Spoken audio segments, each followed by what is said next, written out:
Halo, sahabat TKC Family. Malam ini, Adit akan menemani kamu dalam sebuah cerita pengantar tidur. Sebuah kisah tentang perjalanan, tentang keramahan, dan tentang bagaimana satu sikap kecil bisa mengubah nasib banyak orang. Dengarkan dengan tenang, karena cerita ini bukan hanya tentang wisata, tapi tentang rasa dihargai di negeri sendiri. Selamat menikmati, dan selamat beristirahat. Pada suatu pagi yang cerah di sebuah bandara, dua orang dengan tujuan berbeda berdiri di antrean keberangkatan yang sama. Dari sanalah kisah tentang dua jenis wisatawan ini bermula. Yang pertama adalah Raka, seorang pegawai muda asal Jakarta. Di tangannya hanya ada tas ransel, dompet berisi KTP, dan tiket penerbangan menuju Bali. Raka tak perlu memikirkan paspor atau menukar uang. Rupiah di sakunya sudah cukup untuk membayar kopi bandara hingga penginapan sederhana yang ia pesan. Bagi Raka, liburan adalah tentang melarikan diri sejenak dari rutinitas, menjelajah daerah lain di negerinya sendiri, dan pulang membawa cerita baru. Ia adalah contoh wisatawan domestik, orang yang bepergian jauh, tapi tetap berpijak di tanah airnya sendiri. Beberapa langkah dari Raka, berdiri Claire, seorang wisatawan asal Prancis. Wajahnya tampak antusias, meski sedikit lelah setelah penerbangan panjang lintas benua. Di tangannya ada paspor, visa, dan dompet berisi mata uang asing yang siap ditukarkan. Tujuannya jelas, Candi Borobudur, sebuah situs bersejarah yang selama ini hanya ia lihat di buku dan layar gawai. Bagi Claire, perjalanan ini bukan sekadar liburan, melainkan petualangan lintas budaya dan negara. Ia adalah wisatawan mancanegara, datang dari jauh, menembus batas wilayah, demi pengalaman baru di negeri orang. Keduanya sama-sama pelancong, sama-sama pencari cerita, namun cara mereka berlibur seringkali berbeda. Wisatawan domestik seperti Raka cenderung bepergian lebih singkat, lebih spontan, dan akrab dengan budaya lokal. Sementara wisatawan mancanegara seperti Claire biasanya tinggal lebih lama, merencanakan perjalanan dengan matang, dan mengalokasikan anggaran lebih besar untuk menikmati pengalaman yang benar-benar baru. Di antara perbedaan itu, satu hal menyatukan mereka, keinginan untuk melihat dunia dengan cara yang berbeda, meski langkah kaki mereka menempuh jarak yang tak sama. Di sebuah kota wisata yang ramai, dua kelompok pelancong datang hampir bersamaan, membawa semangat liburan dengan cara yang berbeda. Kelompok pertama adalah para wisatawan domestik. Mereka datang di pagi hari menjelang akhir pekan, sebagian bersama keluarga, sebagian lagi dengan sahabat atau rekan kerja. Waktu mereka terbatas, hanya 2 atau 3 hari sebelum rutinitas memanggil kembali. Karena itu, agenda mereka padat. Destinasi yang sedang viral di media sosial menjadi tujuan utama. Kamera ponsel selalu siap, mencari sudut terbaik untuk berfoto. Setelahnya, mereka berburu kuliner khas daerah, membeli oleh-oleh, lalu beristirahat di hotel yang nyaman dan dekat pusat keramaian agar semua rencana bisa tercapai dalam waktu singkat. Tak jauh dari mereka, tampak wisatawan mancanegara berjalan lebih santai. Ransel besar di punggung menandakan perjalanan panjang yang mereka tempuh, dan waktu liburan yang masih terbentang luas. Mereka tak terburu-buru. Berhari-hari, bahkan berminggu-minggu, dihabiskan untuk benar-benar mengenal tempat yang dikunjungi. Mereka menyusuri situs bersejarah, menikmati alam yang masih alami, berbincang dengan warga lokal, dan mencoba hidup seperti penduduk setempat. Malam hari, mereka memilih menginap di homestay atau hotel kecil yang unik, mencari pengalaman yang terasa lebih personal dan autentik. Dua gaya liburan ini berjalan berdampingan di tempat yang sama. Yang satu cepat, hangat, dan penuh tawa kebersamaan. Yang lain lambat, mendalam, dan syarat rasa ingin tahu. Keduanya berbeda, namun sama-sama memberi warna pada sebuah destinasi wisata, membuktikan bahwa setiap perjalanan memiliki caranya sendiri untuk menjadi berkesan. Di sebuah kota wisata kecil yang sedang berkembang, denyut ekonomi terasa hidup setiap kali musim liburan tiba. Jalanan ramai, warung penuh, dan penginapan tak pernah sepi. Di balik keramaian itu, ada dua jenis tamu yang tanpa disadari memberi dampak ekonomi dengan cara yang berbeda. Suatu siang, datanglah sekelompok wisatawan mancanegara. Mereka baru turun dari bus panjang setelah perjalanan lintas negara. Di tangan mereka ada mata uang asing yang kemudian ditukarkan di money changer lokal. Uang itu mengalir ke banyak tempat, ke hotel tempat mereka menginap selama berminggu-minggu, ke pemandu wisata lokal yang menemani mereka menyusuri desa adat, hingga ke ibu-ibu yang mengajarkan kelas memasak makanan tradisional. Setiap transaksi kecil mereka sesungguhnya membawa devisa, aliran uang dari luar negeri yang ikut menguatkan ekonomi nasional. Di hari yang sama, rombongan wisatawan domestik juga berdatangan. Mereka berasal dari kota-kota besar, datang dengan mobil pribadi atau kereta api. Pengeluaran mereka mungkin tidak sebesar Wisman per orang, tetapi jumlahnya banyak dan cepat berputar. Mereka mengisi bensin, makan di warung lokal, membeli kopi kemasan, kaos khas daerah, dan aneka oleh-oleh untuk keluarga di rumah. uang dari kota besar pun berpindah tangan, menghidupkan UMKM lokal yang menggantungkan harapan pada musim liburan. Malam harinya, pemilik homestay menghitung pemasukan, pedagang kaki lima menutup lapak dengan senyum lelah, dan pemandu wisata lokal pulang membawa upah hari itu. Sebagian pendapatan berasal dari devisa wisatawan asing, sebagian lagi dari perputaran uang wisatawan Nusantara. Dua aliran berbeda namun bertemu di tujuan yang sama, menggerakkan ekonomi lokal agar tetap bernapas. Di sebuah desa wisata pesisir, kehidupan masyarakat pernah terasa begitu makmur. Hotel-hotel kecil berdiri megah, kafe menghadap laut tak pernah sepi, dan para pemandu wisata sibuk mengantar tamu dari berbagai negara. Hampir semua usaha di sana menggantungkan harapan pada satu jenis pengunjung, wisatawan mancanegara. Turis asing pasti selalu datang, begitu keyakinan yang tumbuh selama bertahun-tahun. Telur-telur harapan diletakkan rapi dalam satu keranjang yang sama. Namun, suatu hari dunia berubah, krisis global datang tanpa aba-aba. Penerbangan internasional berhenti, kapal pesiar tak lagi berlabuh. Dalam hitungan minggu, desa yang semula ramai berubah sunyi. Tanpa wisatawan asing, kamar-kamar hotel kosong, kafe tutup lebih awal, dan para pekerja wisata kehilangan penghasilan. Tak ada penyangga, tak ada pasar lain yang bisa diandalkan. Ironisnya, di masa-masa sebelumnya, wisatawan domestik kerap diperlakukan berbeda. Harga kamar lebih mahal, pelayanan kurang ramah, bahkan kadang dianggap bukan target utama. Perlahan, para wisatawan Nusantara memilih pergi ke tempat lain, ke destinasi yang menyambut mereka dengan hangat. Ketika krisis datang, mereka yang seharusnya bisa menjadi penolong justru tak lagi hadir. Masalah tak berhenti di situ. Desa wisata itu juga hidup dalam siklus musim. Saat musim liburan di negara-negara jauh tiba, desa kembali ramai. Namun di luar musim itu, usaha wisata kembali terpuruk. Padahal, di saat-saat sepi tersebut, wisatawan domestik biasanya masih datang, mengisi akhir pekan panjang, libur sekolah, atau hari raya. Sayangnya, peluang itu telah lama diabaikan. Perlahan, masyarakat desa mulai belajar.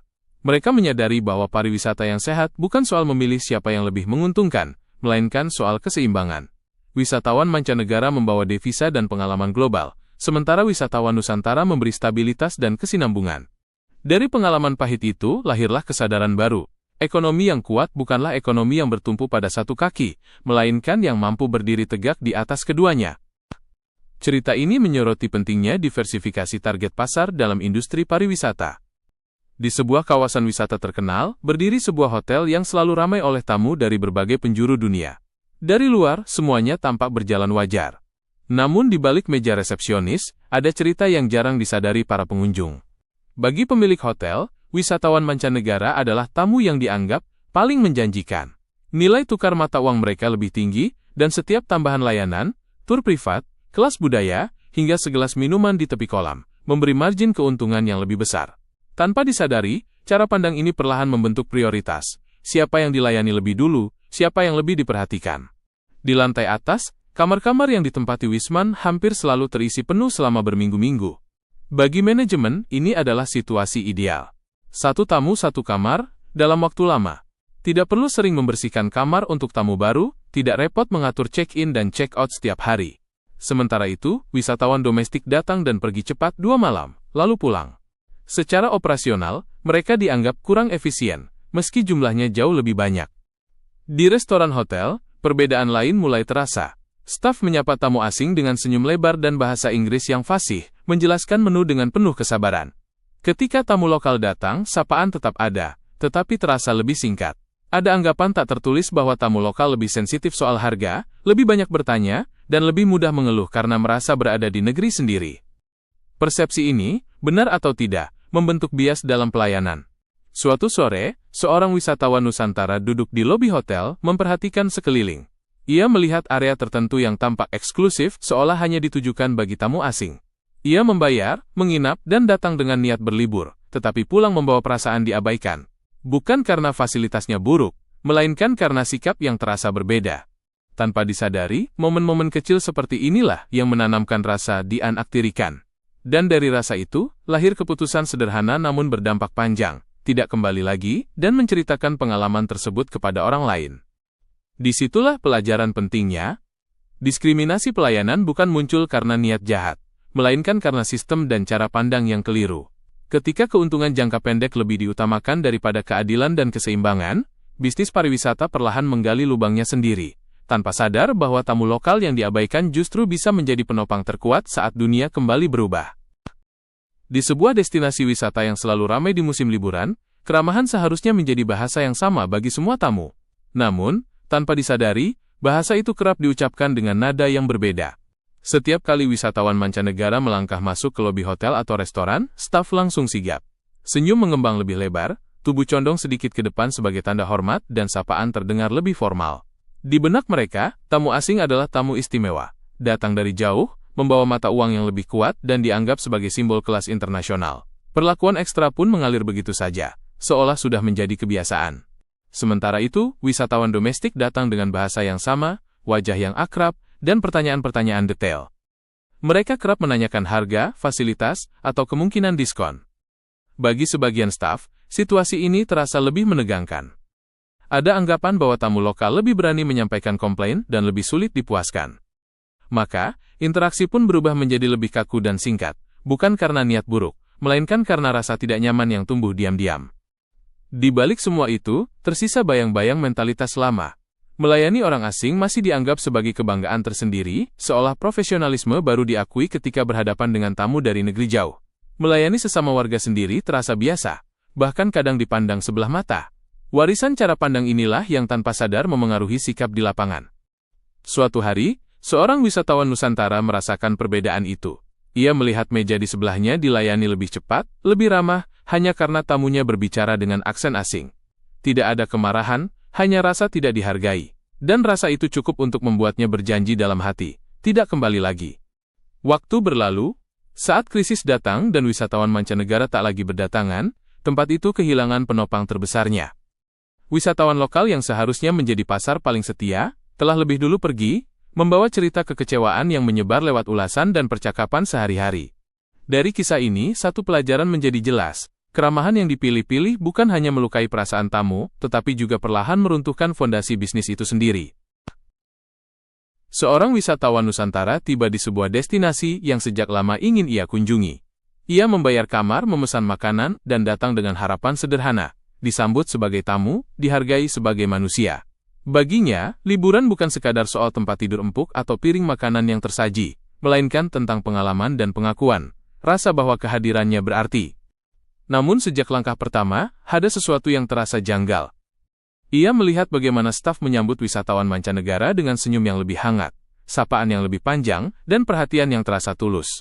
Sementara ketika giliran dirinya, keramahan itu terasa dingin dan singkat. Bukan kasar, hanya berbeda.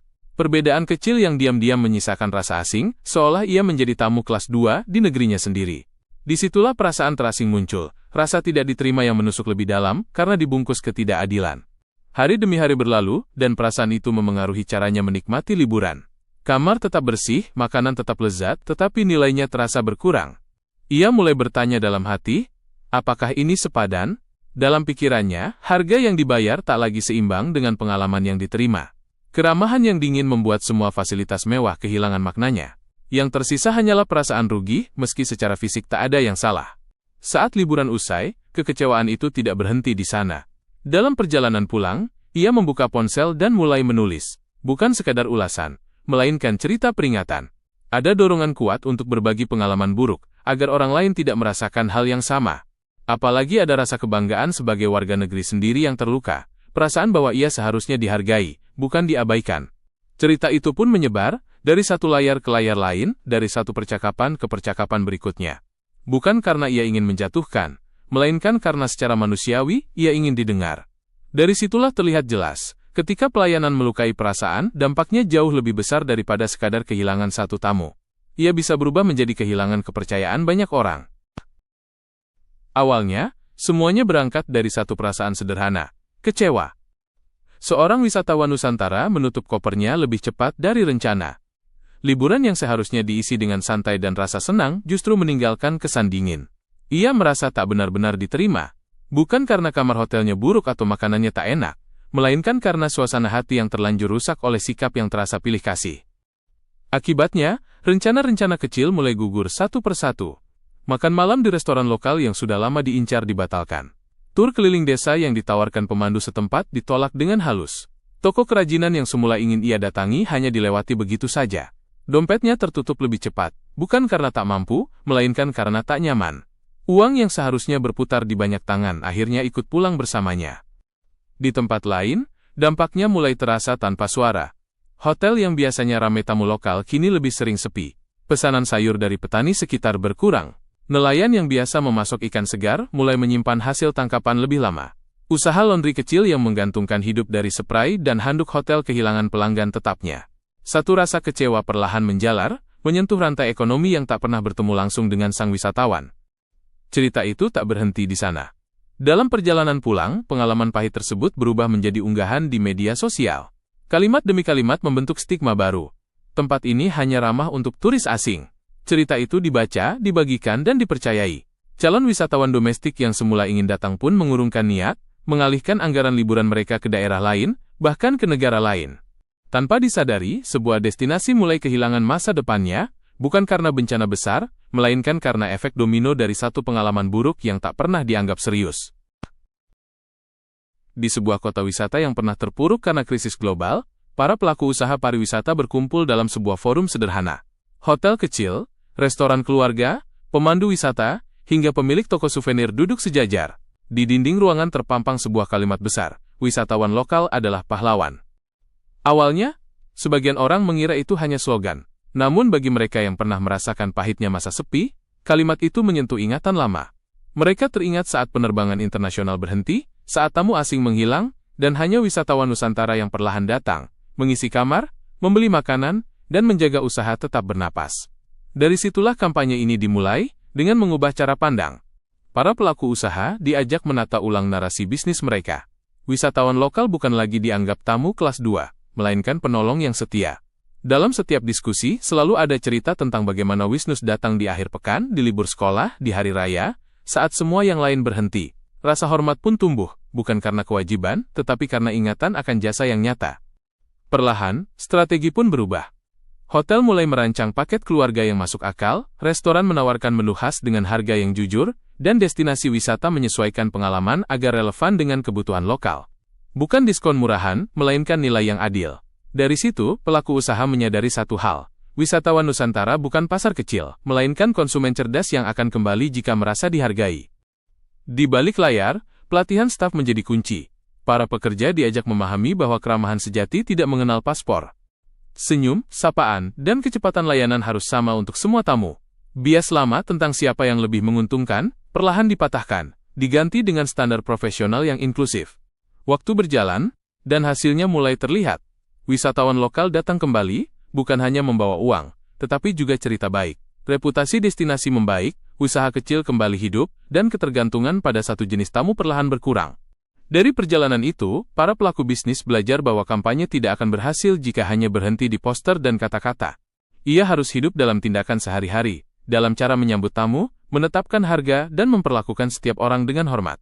Di sanalah, wisatawan lokal adalah pahlawan benar-benar menemukan maknanya.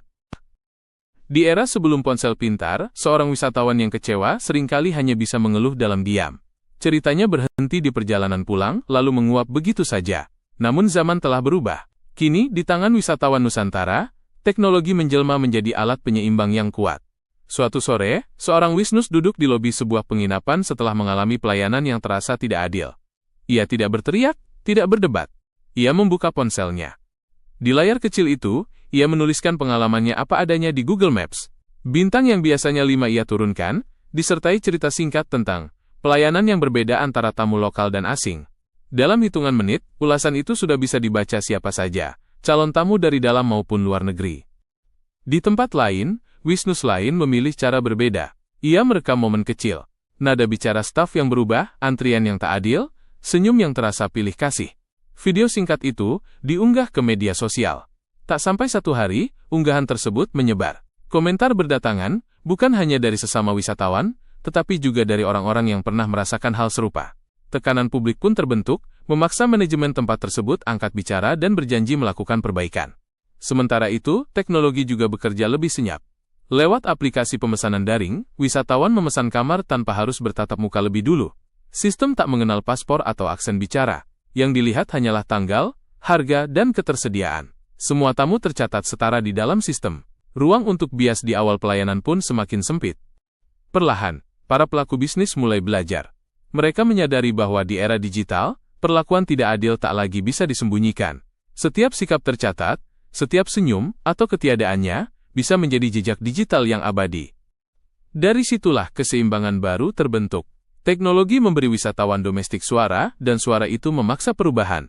Bukan dengan kemarahan, melainkan dengan bukti yang terlihat oleh semua. Suatu hari, seorang wisatawan Nusantara memutuskan untuk berlibur dengan cara yang berbeda. Ia tidak lagi sekadar mencari harga murah atau tempat yang sedang viral, melainkan mencari satu hal sederhana, rasa dihargai. Ia memilih hotel kecil yang dikenal ramah pada tamu lokal, makan di restoran yang menyapa semua pengunjung dengan senyum yang sama, dan menggunakan jasa pemandu wisata yang memperlakukan setiap orang setara. Pengalaman itu ia bawa pulang, lalu ia bagikan. Bukan dengan kemarahan, melainkan dengan cerita. Ia menulis ulasan, mengunggah foto, dan menandai tempat-tempat yang menurutnya aman secara emosional bagi wisatawan domestik. Tanpa disadari, ia sedang menjadi duta bagi bisnis yang adil, memberi hadiah paling berharga bagi pelaku usaha jujur, kepercayaan, dan pelanggan baru. Cerita-cerita serupa mulai bermunculan. Dari satu unggahan ke unggahan lain, terbentuklah lingkaran kecil wisatawan cerdas. Mereka saling bertukar rekomendasi, menyusun daftar tempat ramah lokal, dan menghindari bisnis yang dikenal pilih kasih. Komunitas ini tumbuh pelan-pelan, namun konsisten. Setiap pilihan liburan menjadi suara, setiap transaksi menjadi pesan. Di sisi lain, wisatawan kini lebih berani bertanya sebelum memesan. Pertanyaan sederhana seperti, apakah layanan untuk tamu lokal dan asing sama, mulai sering terdengar. Pertanyaan itu bukan ancaman, melainkan cermin. Ia memaksa manajemen bercermin pada nilai yang mereka pegang.